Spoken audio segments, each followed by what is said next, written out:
let's explore some key techniques that will elevate your blocking and take your storytelling to the next level.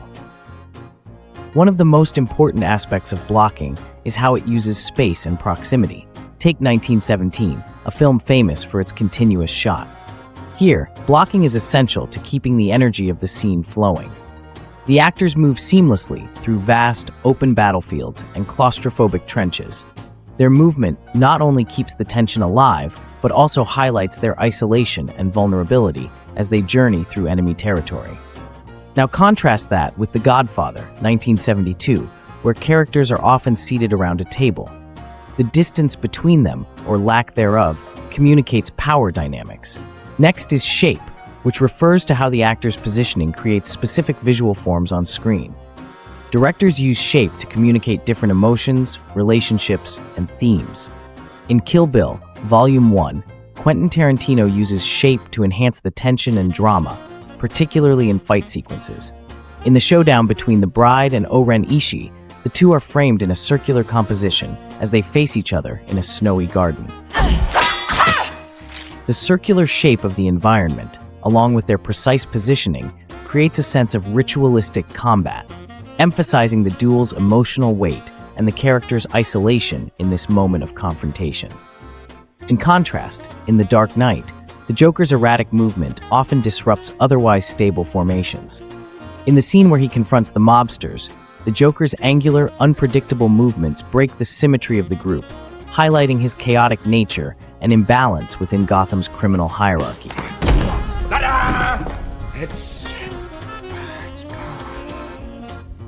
Finally, we have lines. Lines in blocking guide the viewer's eye and can establish power dynamics and narrative tension. Inception uses lines more dynamically.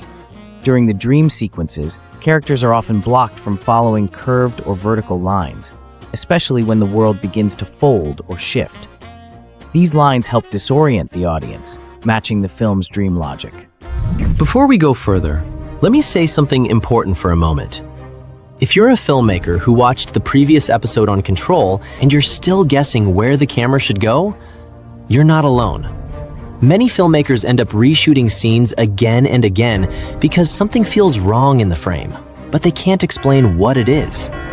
That's exactly why we created the Shot Composition Bible. This is not a PDF of filmmaking tips you already know, repackaged with a new cover. This is a complete system. It contains 11 parts, 30 chapters, and over 400 real film frames and diagrams. Every single one broken down to show you not just what great composition looks like, but exactly why it works, and how you can control your audience's attention, emotion, and understanding through the way you design your shots. So if you've ever watched your work get skipped or ignored while other filmmakers get the recognition, the clients, and the respect, or if you've ever reshot a scene over and over again because something was wrong, but you couldn't explain what it was, then this was built for you. Click the link in the description to learn more and reserve your copy of the Shot Composition Bible before the pre-order closes. Now, let's continue. Blocking isn't just about the actors, it also dictates how the camera moves. In La La Land, blocking and camera movement work hand in hand during the dance sequences. The way the camera swoops around the actors makes the moment feel light, romantic, and full of energy. On the other hand, 1917 is a masterclass in using blocking in tandem with a roving camera.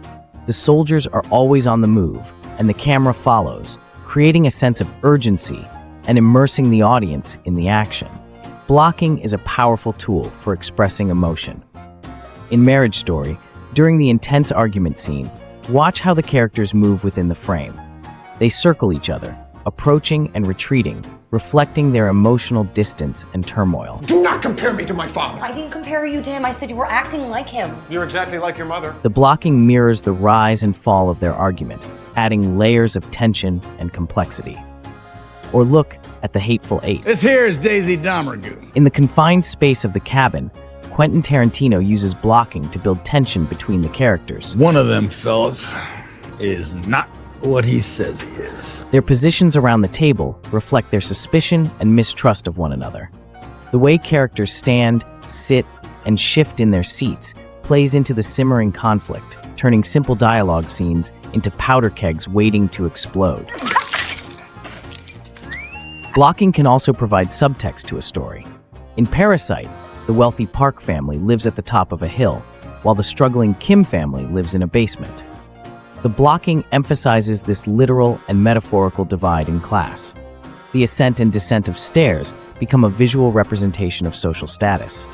Now, let's analyze how Quentin Tarantino used blocking to show power dynamics in Django Unchained. The power dynamics in this scene evolve through careful blocking. At the start, Django is shackled and seated, symbolizing his powerlessness, while the miners from the LeQuint Dickey Mining Company move about freely. This contrast highlights their confidence and ease, while Django's restrained and isolated state reinforces the initial imbalance of power. How'd you like to make $11,000? You in there? I said, how'd you like to make $11,000? As Django begins to talk about the bounty at Candyland, his tone and body language shift. Although still shackled, he speaks with increasing authority, straightening his posture and leaning forward, engaging more actively with the miners. The miners, initially dismissive, start to focus on Django, moving slightly closer to him, reflecting their growing interest. This subtle shift in blocking brings Django into central focus, marking the beginning of the power shift. The pivotal moment comes when the miners, convinced by Django's story, decide to unchain him. This act is a major visual and symbolic turning point.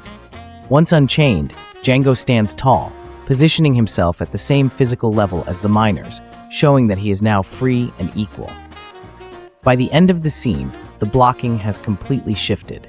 Now standing tall and confident, Django commands the frame while the miners are positioned around him, waiting for his lead. The blocking evolves from one of captivity and submission to one of empowerment and control.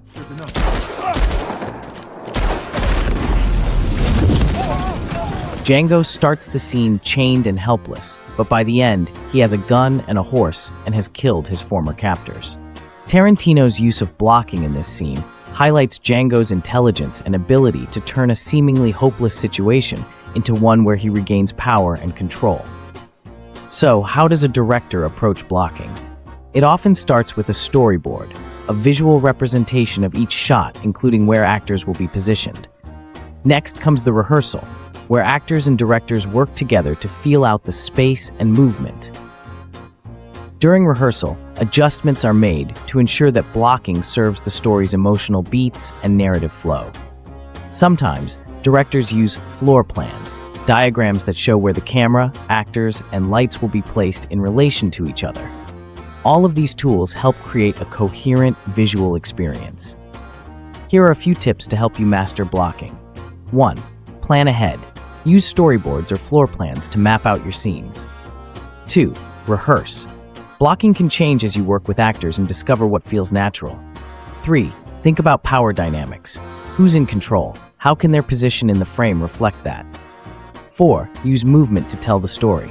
A character's journey through a scene should have meaning. Every movement should have a motivation. 5. Collaborate with your cinematographer. Blocking impacts how your scene will be shot, so work together to create a cohesive visual approach. Blocking is the unsung hero of visual storytelling. It's about so much more than just placing actors in a scene. It's about creating emotional depth, guiding the audience's eye, and telling the story in a way that dialogue alone can't. So next time you watch a movie, pay attention to how the actors move, where they're placed, and how space, shape, and lines are used. It just might change the way you experience film. Before you go, we'd love to hear about your experiences with film blocking. Have you faced any challenges, or do you have tips to share? Drop a comment below. And if you're looking to level up even further, check out other episodes on our channel. Don't forget to like this video and subscribe to Breadfruit Studios to catch our future episodes. Thanks for watching, and keep creating amazing stories.